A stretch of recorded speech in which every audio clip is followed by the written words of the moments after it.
19 दिसंबर 2023 IPL 2024 का auction था और सिर्फ एक ही शब्द है मेरे पास, ऐतिहासिक। हिस्टोरिकल डे रहा, आउटरेजियस नंबर्स देखने को मिले। मिड Starc 24.75 crore, captain Cummins 20.5 crore, Daryl Mitchell को भी 14 करोड़ मिले और बहुत ही रिकॉर्ड्स ब्रेक हुए ऑक्शन टेबल पर।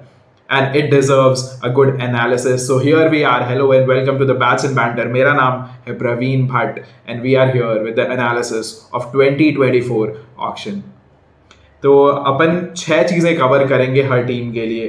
टीम का इंट्रोडक्शन, उनका हिस्ट्री कैसा रहा है, क्या कमी रही थी लास्ट ईयर, क्या चाहिए था after the retentions and releases, auction में वो क्या ला पाए, अभी उनकी टीम कैसी लग रही है, और छठवां आखिरी पॉइंट रहेगा कि बेस्ट 12 क्या रहेगी 2024 IPL के लिए। So let's start with the two finalists of the 2023 season, Gujarat Titans and Chennai super Kings.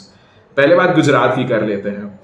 Gujarat की मुझे सबसे अच्छी बात ये लगती है एज अ फ्रेंचाइजी कि उनके पास हर रोल के लिए लगभग 2 खिलाड़ी होते हैं। काफी ही बैलेंस्ड और वेल थॉट स्क्वाड है। अगर कोई इंजरी कंसर्न आता भी है तो उनके पास ऐसे बैकअप प्रेजेंट होते हैं जो कि उस इंजरी को एक बड़ा मुद्दा बनने नहीं देते हैं। जैसे पिछले सीजन में हुआ था, केन विलियमसन पहले मैच में ही बाहर हो गए थे, बट उनकी ज्यादा कमी नहीं खली थी। तो काफी बैलेंस स्क्वाड है। इसके अलावा अगर आप उनको 100 करोड़ में ही, सेम अमाउंट में ही, उन्होंने बहुत सारे वर्ल्ड क्लास प्लेयर्स उठा रखे हैं। जैसे उनके पास बेस्ट T20 स्पिनर है Rashid Khan, best young batsman है शुभमन गिल में। पिछले साल की अगर बात करो तो उनके पास बेस्ट कमबैक प्लेयर था इन मोहित शर्मा, एक veteran fast bowler in Mohammed Shami. Street smart management है उनका, हार्दिक पांड्या काफी अच्छे कप्तान थे, अब वो जा चुके हैं, शुभमन गिल कप्तान होंगे, but he is a promising young man. और उनके अलावा Ashish Nehra is considered to be one of the most brainy in street smart cricketers. और उनके यंगस्टर्स भी अपना रोल परफेक्शन से निभाते हैं। आप अगर देखो पिछले साल साई सुदर्शन ने फाइनल्स में 96 रन मारे थे, काफी शानदार पारी थी, पूरे सीजन अच्छे फॉर्म में थे। इसके अलावा अभिनव मनोहर ने भी काफी अच्छे कॉन्ट्रीब्यूशंस दिए थे। और अगर आप यश दयाल की भी बात करो, भले ही उन्हें रिंकू ने 5 छक्के मारे थे, पर उसके अलावा पूरे सीजन में उनका परफॉर्मेंस काफी अच्छा था। तो अगर इंट्रोडक्शन के बाद हम बात कर ले कि क्या कमी रह गई थी पिछले साल, किस वजह से वो हार पाए, तो टीम काफी बैलेंस थी, should have gone all the way, आखिरी बॉल पर हारा था, तो ये बहुत बड़ी हार तो नहीं थी। बट अगर आप फिर भी देखना चाहो, एकदम माइन्यूटली डिस्कस करना चाहो, तो कुछ मैचेस में ये हो रहा था कि Hardik was playing the anchor role, और वो एंकर रोल बहुत एक्सटेंडेड पीरियड तक खेल जा रहे थे, जिसकी वजह से team was losing out some runs. तो हार्दिक का एंकर रोल लंबे समय तक खेलना एक प्रॉब्लम का एरिया था। इसके अलावा एक स्टेबल विकेट कीपर की कमी थी। आपके Saha first choice wicket keeper थे, but he is not explosive batsman, वो हर मैच में आपको रन बना के नहीं देंगे। इसके अलावा वेड थे, बट वेड अगर टीम में आते हैं तो टीम का बैलेंस बिगड़ जाता है। और KS भरत T20s में एक प्रोवन एंटिटी नहीं है अभी तक, तो उन्हें पिछले साल एक स्टेबल विकेट कीपर की कमी काफी खली थी। तो after the retentions and releases, the third point, क्या चाहिए था उन्हें ऑक्शन से? उन्हें फास्ट बॉलर्स की तलाश थी।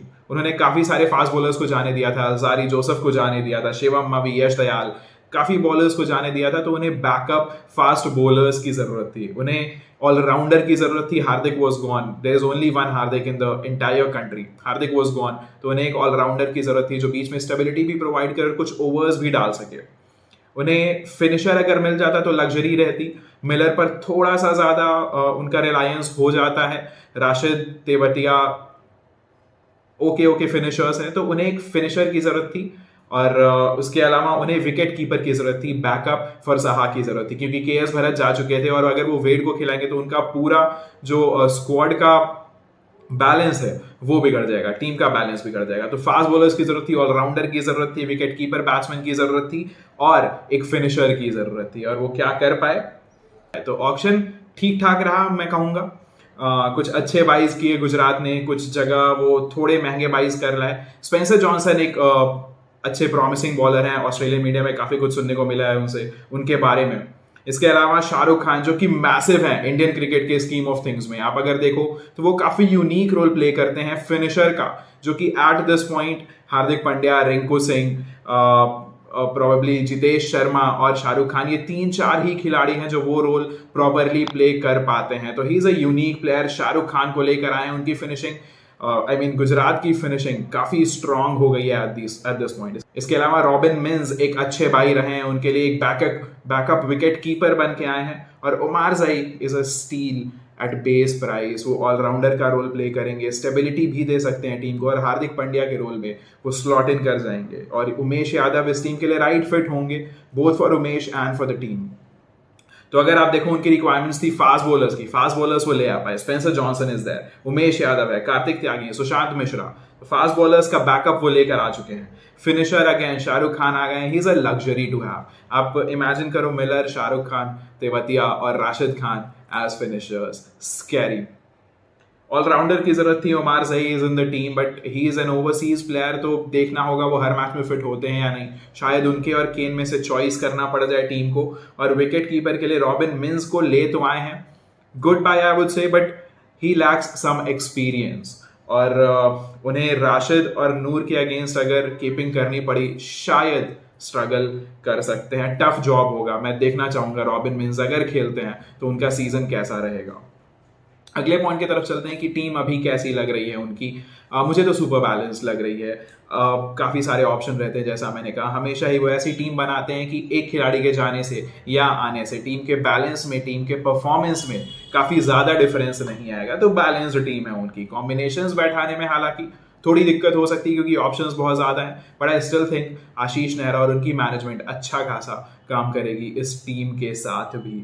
ऑलमोस्ट सारे बेसिस कवर्ड हैं, कोई कमी नहीं है except for that wicket keeper batter वाला रोल। हर प्लेयर का बैकअप है इनके पास, जो कि एक T20 स्क्वाड की काफ़ी मेजर रिक्वायरमेंट होती है कि आपके बैकअप्स की क्वालिटी क्या है। KKR पिछले कुछ सालों से इस प्रॉब्लम से जूझ रही है कि फर्स्ट 11 तो काफ़ी स्ट्रांग है, लेकिन जैसे ही 1 या 2 इंजरी होती है उनकी टीम बिखर सी जाती है। ओनली कमी I see is the wicket keeper batter की, एक एक्सप्लोसिव विकेट कीपर बैटर की कमी। साहा ने ठीक ठाक काम किया है, लेट्स होप कि गुजरात के लिए वो अच्छा काम कंटिन्यू करते रहें। और उनकी बेस्ट 12 क्या होगी, 11 नहीं अब हम 12 बनाते हैं, including the extra player that comes in. तो मेरे हिसाब से उनकी बेस्ट 12 रहेगी रिद्धिमान साहा एंड शुभमन गिल के साथ ओपन करना।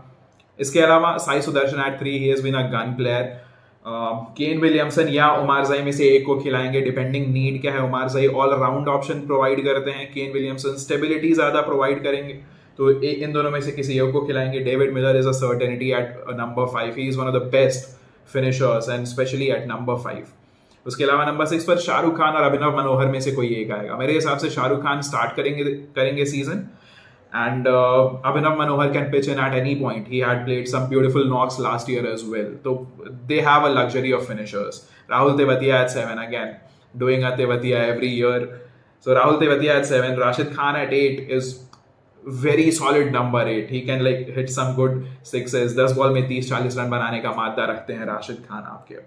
आपके पास नंबर 9 पे मोहित शर्मा हो सकते हैं या होंगे, मुझे लगता है, unless he has a very bad season.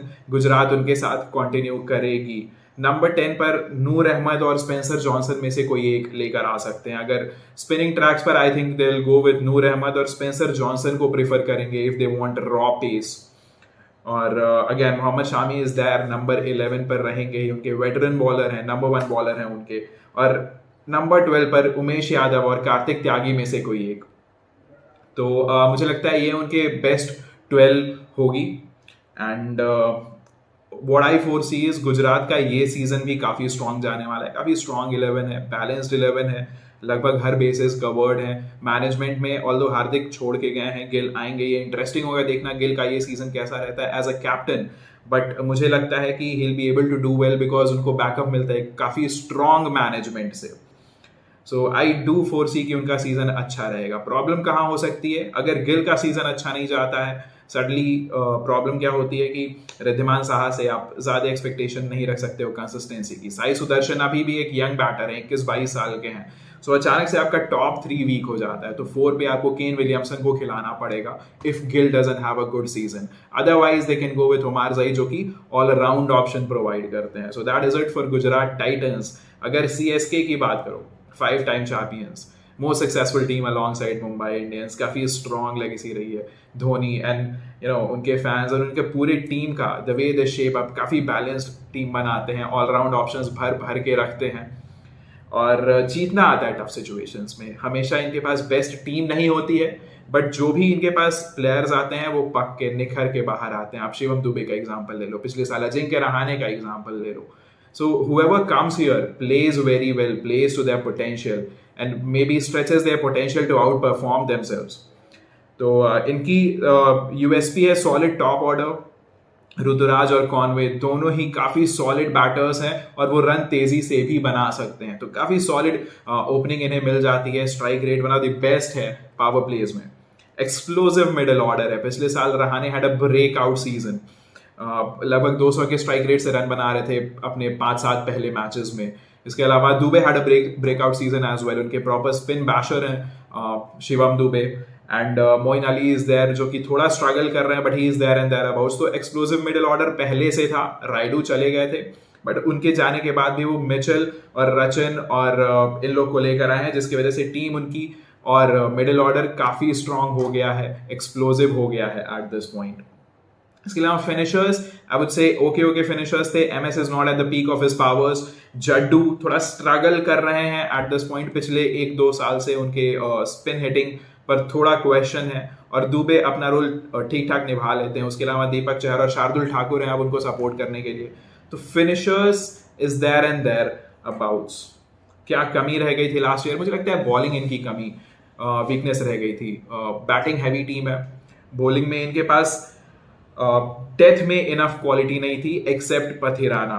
देश पांडे ने विकेट लिए थे लेकिन वो एक्सपेंसिव भी जा रहे थे, मतलब हर मैच में लगभग 40 के ऊपर रन दे रहे थे और 2-3 विकेट निकाले थे। So it was good, he was taking wickets but he was expensive as well. अगर नेट पिकिंग की जाए तो फिनिशिंग में थोड़ी वल्नरेबिलिटी जरूर है।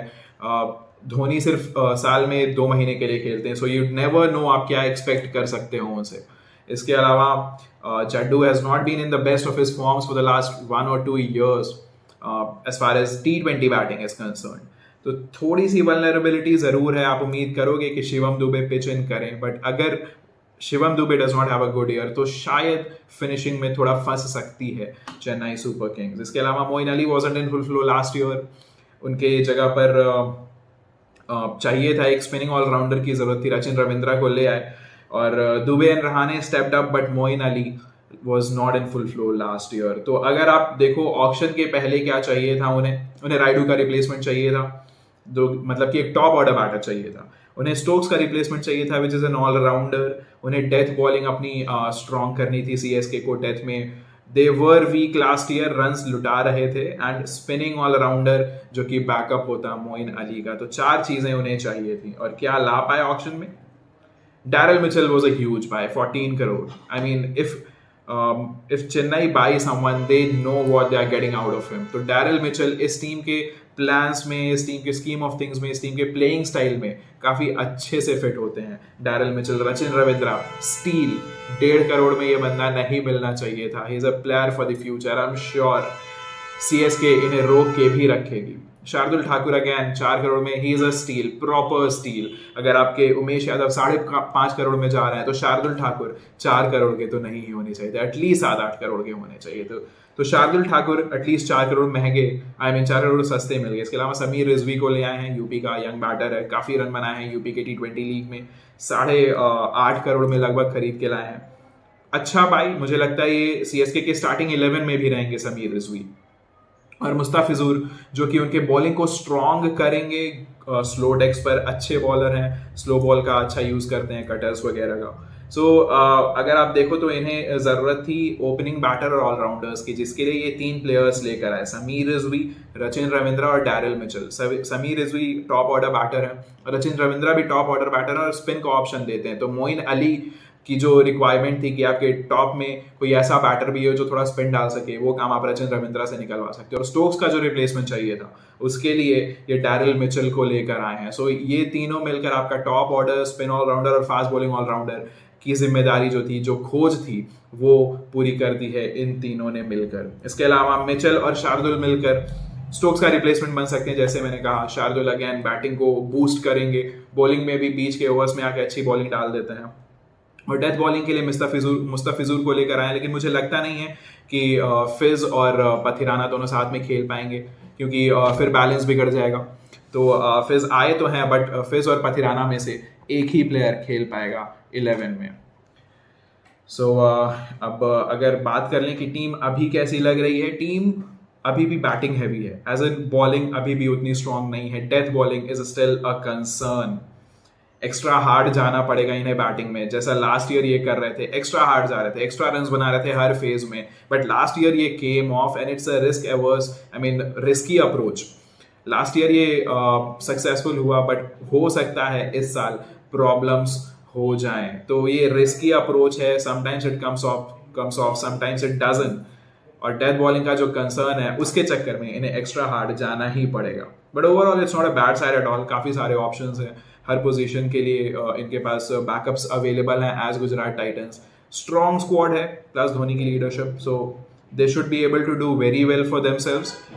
Again, what I foresee is कि Final Four में जाना चाहिए इन्हें with the leadership and the kind of quality they have throughout their squad and in their backup players.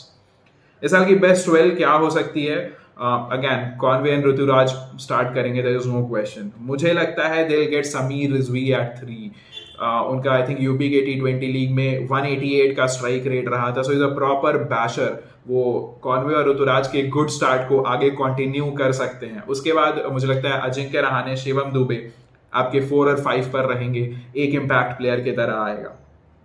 6 पर आपके मिचेल जॉनसन, डैरिल मिचेल और मोइन अली में से कोई एक खेलेगा।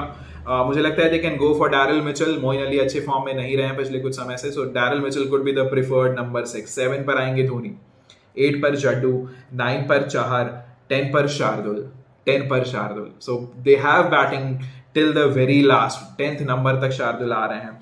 उसके अलावा तीक्षणा जरूर खेलेंगे, he is there, I think he fits directly into their scheme of things, so Maheesh Theekshana will be their spinner. और आखिरी बॉलर के लिए पथिराना और मुस्तफिजुर में से स्विच कर रहे होंगे वो, डिपेंडिंग ऑन क्या चाहिए उन्हें, डेथ में स्ट्रेंथ चाहिए या फिर स्लो पिचेस पर टीम को फंसा के रखना है। So they do look like having a very good, very strong 12, a lot of bowling option. Batting 10th तक जा रही है, 7 से 8 बॉलिंग ऑप्शंस भी हैं। Again it's a typical CSK squad, typical CSK 11 and 12, and I do see them going all the way this year as well, may go all the way, top 4 में तो at least जाएंगे ही। तो ये थी analysis हमारे top 2 finalist की, finalist की of the 2023 season. And tomorrow will come up with 2 other teams. Let us know analysis कैसी थी, आप अग्री करते हो या नहीं करते हो। Drop your comments and subscribe to the channel so that ये चीज़ें हम और ला सकें आपके लिए। तब तक के लिए गुड बाय।